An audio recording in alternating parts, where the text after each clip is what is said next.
Szinergia, Női Kapocs Podcast. Inspiráció, egyensúly, közösség, fejlődés. A mikrofonnál 4 nő, különböző nézőpontokkal és közös víziókkal.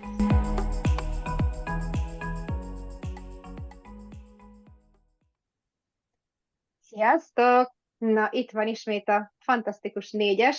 Egy ilyen, ugyanezt már ti szeptemberben hallgatjátok, de mi egy ilyen nyaralás közben beficcenős adással készültünk nektek. Aki néz minket a YouTube-on, az láthatja is, hogy mindenki egy kis nyaralós ruhában csücsörög itt. Én éppen a kanapén a nyaralónkban konkrétan. Úgyhogy a nyári külön kiadás. Igen, ez a nyári külön szám. Ebből is látszik, hogy még nyaralás közben is azon jár az eszünk, meg azon vagyunk, hogy minél érdekesebb, értékesebb tartalmat hozzunk nektek.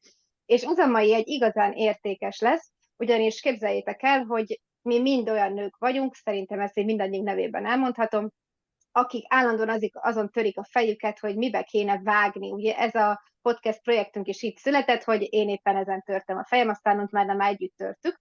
Úgyhogy mindannyian voltunk, és vagyunk is vállalkozók, és tudjuk azt, én voltam is nemrég egy olyan rendezvényen, ami női vállalkozóknak szólt, hogy rengeteg nő szeretne vállalkozni, meg rengeteg ember is úgy általában, mert hogy a vállalkozás mindenki szemében egy végtelenül szabad munkavégzési forma, és mindenki szeretne maga ura lenni, vagy legalábbis nagyon sokan.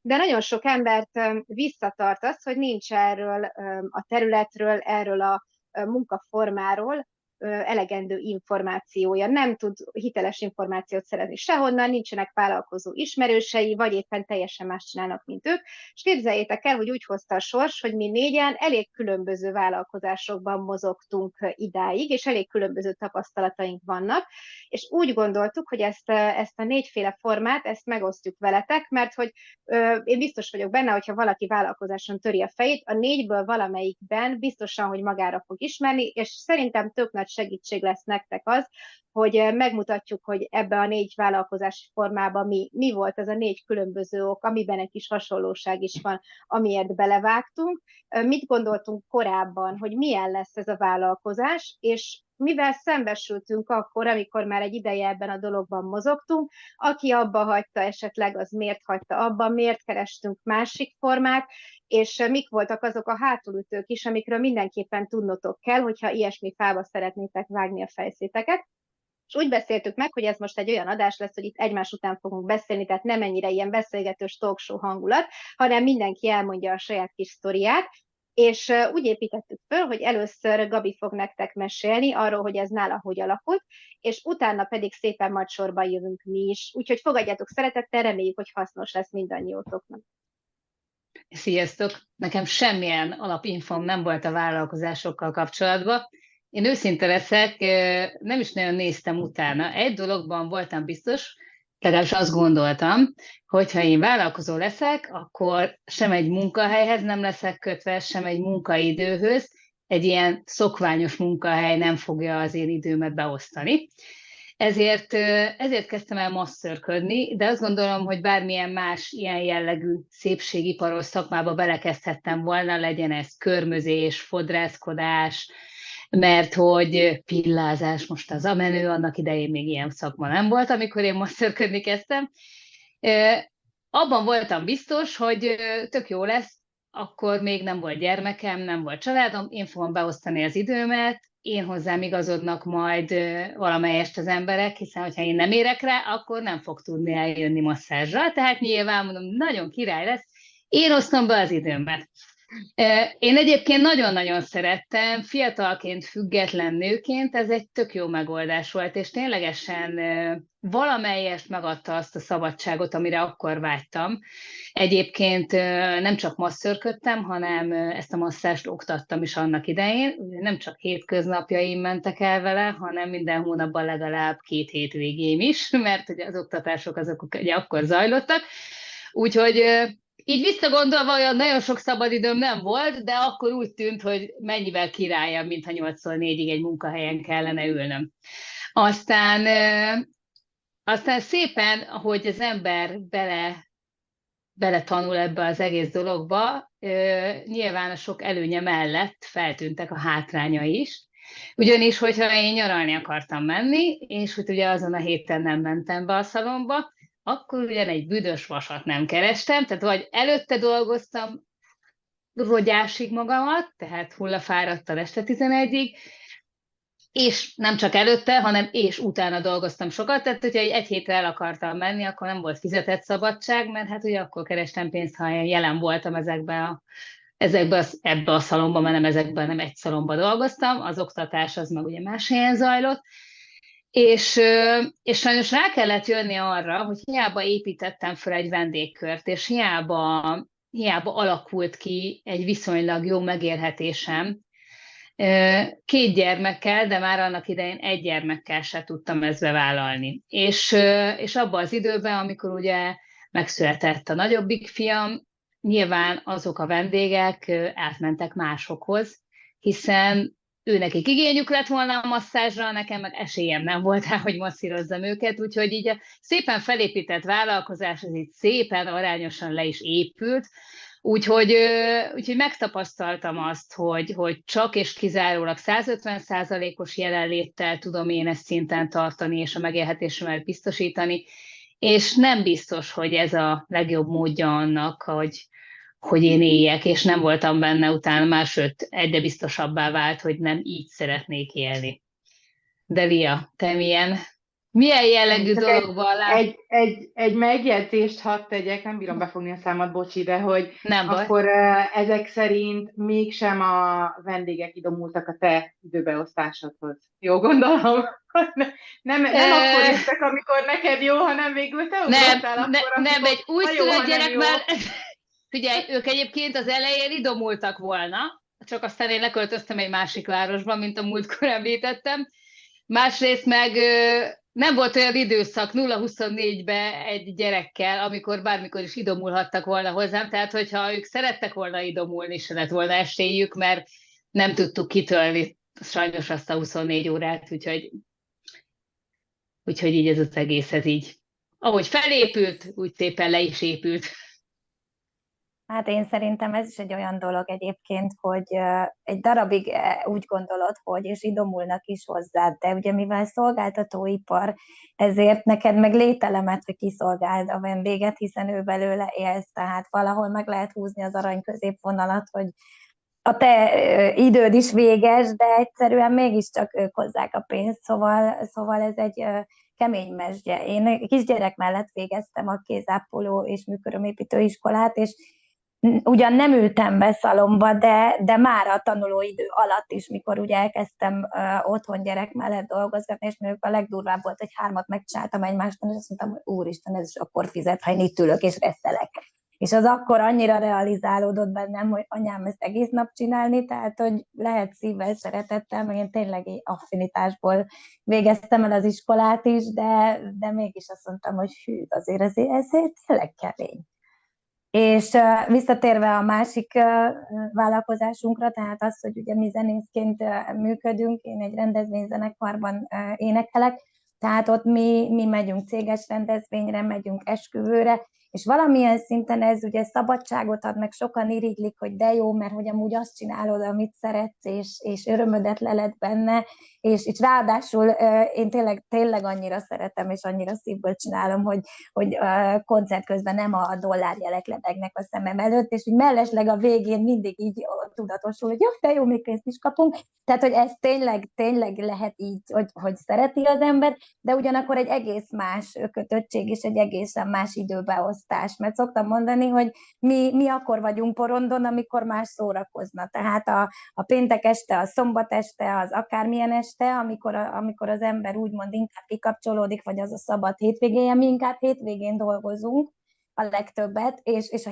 hétköznapjaink a szabadok, tehát akkor tudjuk jobban megoldani azt, hogy mi nyugodtan elmegyünk a gyereknek az összes létező óvodás és iskolás rendezvényére. Szerintem néha így nézik is, hogy mi a fenét csinálhatunk, hogy mi mindig tudunk reggel 2 együtt kísérjük be a gyerekeket az iskolába, az óvodába, 2 megyünk értük, mindenhogy ott tudunk lenni, ha korábban kell érte jönni, ha délbe kell elvinni, ha anyák napja van, mi mindig mindenhol ott tudunk lenni.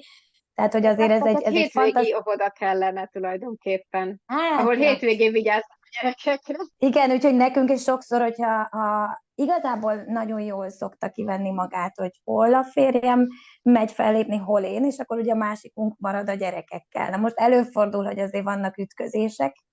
Most is volt egy olyan hétvégénk, akkor jön az, hogy na, akkor hova tesszük a gyerekeket, na, akkor van szükségünk segítségre, hogy kinél alszanak, vagy ki alszik nálunk, mert ha mind a ketten megyünk a szélrózsa minden irányába, akkor nekünk inkább ez az, ami megoldást igényel, és bár egyrészt azt gondolja az ember, hogy ez is valamilyen szinten szabadságot ad, jó, de amikor a fix időpontok vannak, az ugyanolyan kötöttség. Vagy mondjuk el tudom mesélni azt, hogy utoljára 2013-ban szilvesztereztem együtt a férjemmel, amikor még egy zenekarban zenéltünk, azóta kis képernyőn, hello, drágám, puszi, neked is boldog új évet, hiszen mindig valamelyikünk, vagy ő ment, vagy mind a ketten mentünk, tehát, hogy most is már most fixek a szilveszteri dátumaink, tehát, hogy tudjuk, hogy hát mi majd máskor szilveszterezünk, nem szilveszterkor, tehát, hogy vannak ennek is előnyei, hátrányai, de én azt gondolom, hogy rugalmas, de mégis amikor meg az időpont van, az meg kötött, mert amikor megvan a fix időpontod, akkor menni kell, és én ezt kisgyerek mellett is, mikor még szoptatós édesanyja voltam, és azon gondolkodtam, hogy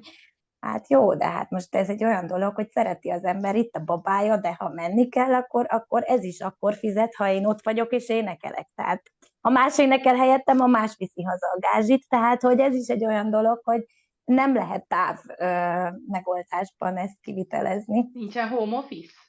Nem, ebben nem annyira működik, hogy majd bejelentkezem online. Zoomon beénekelsz. Az itt annyira nem játszik, úgyhogy ez a megint olyan lehet volt, ilyen, a gyerek... amikor már ilyen nagy leszel, mint Frank Sinatra, akkor majd így bejátszanak, mint az Oscar átadón, amikor énekelt, nem is tudom, Celine Dion talán Frank Sinatrával egy duett, és akkor ugye már hát szegény Frank nem élt, úgyhogy őt egy ilyen kivetítőn így bejátszották, és hát együtt énekeltek, de nem volt ott. Szóval, hogyha majd akkor lesz inkább még élek egy kicsit. inkább.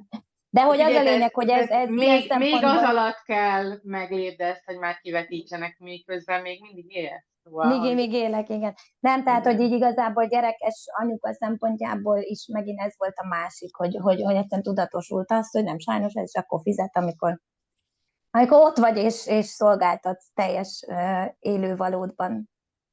Én úgy szeretném, hogyha valamelyikőtök olyan tippet adna, hogy valami olyan munka, nem kell ott lenni, nem kell elmenni, semmikor nem kell semmit csinálni, csak fizet.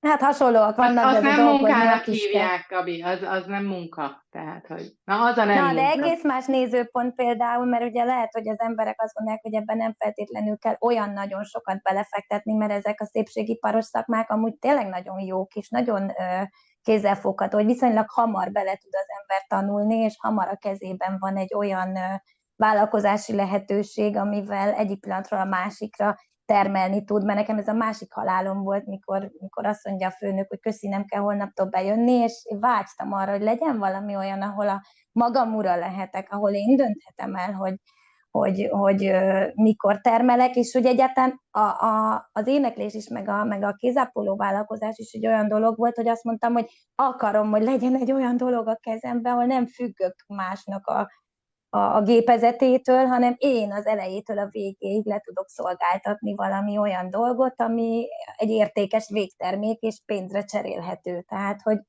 én előállítok valamit az elejétől a végéig.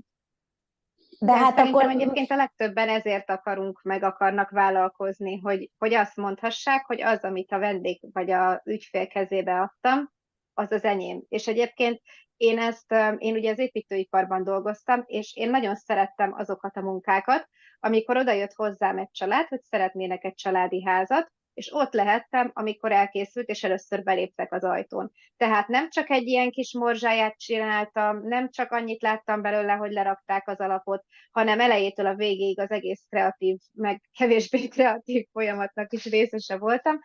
És ez pont, ahogy mondod, Lia, ezt nem tudja egy nagy cégben egy fogaskerék ugyanúgy átlátni. Persze annak is megvan a szépsége, hogy érzed azt, hogy te egy olyan fogaskerék vagy, hogyha kivesznek a gépezetből, akkor utána az leáll. Tehát nem akarom ezzel itt leminősíteni az alkalmazottként dolgozókat, de mégis én vágytam erre, hogy Nem vagyok annyira ilyen megalomániás, tehát nem annyira arra vágytam, hogy a nevem bele legyen vésve az alapba, hogy én terveztem. Inkább az érzésre, hogy az én gyerekem egy picit az elejétől a végig kísértem. Egyébként én építészmérnök vagyok eredetileg, és az építész szakmában manapság nem tudom, hogy megy a helyzet, mert mióta megszülettek a gyerekeim, nem nagyon helyezkedtem vissza, egyszerűen nem volt olyan alkalmas ajánlat, amit el tudtam volna vállalni, meg szerettem volna. De amikor én dolgoztam benne, akkor nagyon az volt a jellemző, hogy önállóan dolgoznak az építészek egyenként, mindenki szépen a saját kis projektjén, de mondjuk egy építészirodában. Vagy voltak csapatmunkák, de ott is azért eléggé önállóan végezte mindenki a saját feladatát, és ezért én inkább vállalkozó voltam, mint alkalmazott, tehát mondhatni, hogy ilyen szabadúszó építész voltam, ami nem az a szakma, amit Lia mondott, hogy hát ez gyorsan és könnyen el lehet sajátítani, tehát hasonlóan az orvosokhoz az építészek is ezért jó sok éven keresztül tanulnak, amíg megkapják a kezükbe a papírt, és ezt a szakmát nem is igen lehet papír nélkül végezni, meg nem is ajánlott annyira, mert itt azért emberéletekkel játszunk, hogy megáll-e az a házban sem.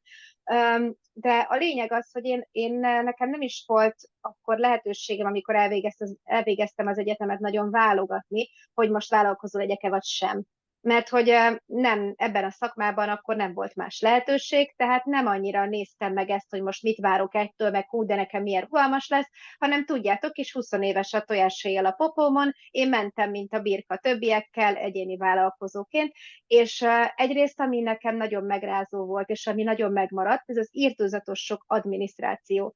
Tehát vagy fizetsz egy könyvelőt, ami nekem nyilván nem volt akkor opció, vagy pedig rengeteget kellett bújnom az internetet, hogy hogyan vannak az adók, hogyan vannak a járulékok, mit kell befizetnem, mikor kell befizetnem, hogy számoljam ki, és még követni ennek a jogszabályi változásait is, amit nyilván egy könyvelő amúgy egyébként megcsinál jó pénzért, de akkor nekem nem volt olyan fizetésem, hogy én ezt megengedhessem magamnak. És ez volt az első ilyen sok, hogy te jó Isten, hát a munkámnak a 40%-át kiteszi ez, hogy ezt követem meg adminisztrálom, és hát én a kis kreatív, ilyen elszállós, projektelős agyammal ezen teljesen kiakadtam, és a másik pedig az volt, amivel szembesültem, hogy ugyanígy nem volt szabadság, tehát hiába szabad az időbeosztás, hogyha én azt mondom, hogy most egy hétre elmegyek, és föl se veszem a telefont, olyan nem is nagyon volt. Mert hogyha van egy építkezésed, ezt nem állítják le egy hétre, mert én elmegyek nyaralni, bizony fölhívtak a szabadságomon, és hogy figyelj már, most rakjuk le a nem tudom melyik épületszerkezetet, ide kéne jönnöd megnézni.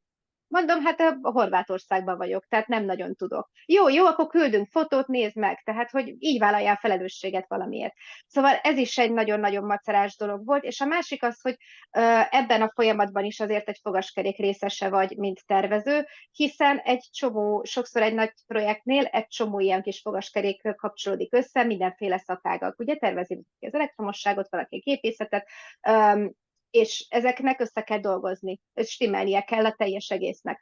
És sokszor ezekre a tervezőkre én rá voltam utalva. És hiába mondtam azt, hogy az én munkaidőm az reggel 8-tól délután 4-ig tart, és én 4-kor elmennék a strandra mondjuk, hogyha 4-kor küldte az elektromos tervező a tervet, és másnap volt a határidő, akkor nem tudtam strandra menni, és sajnos ezeket is alkalmazkodnom kellett, és amikor ezt szabadúszóként csináltam, nekem nem volt helyettesem. Tehát nem tudtam senkit felhívni, hogy figyelj már, nekem most programom van, megtennéd, hogy megcsinálod helyettem? Hanem akkor vagy miattam csúszott az egész határidő, ezt nyilván nem lehet bevállalni, vagy akkor a saját személyes programjaimról kellett lemondanom.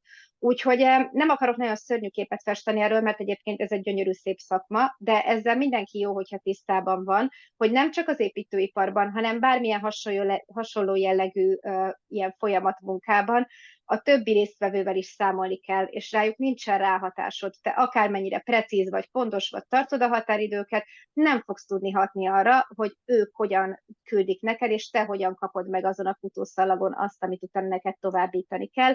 És ez emellé bejön még olyan faktor, hogy van egy gyereked, akkor az meg már teljesen felborít mindent. Mert hogy tényleg az egy nem tervezhető, az egy nem előre kalkulálható dolog, hogy ő mikor lesz beteg, hogy neki mikor van egy ünnepélye, és mondjuk itt már azért megjönnek azok a dolgok is, hogy egy strandot lemondtam volna, de a gyerekemnek mondjuk az évzáróját, vagy a ballagását nem fogom lemondani azért, mert valaki később küldött egy adott tervet például, és határidő van. És akkor meg dolgozhatsz éjszaka.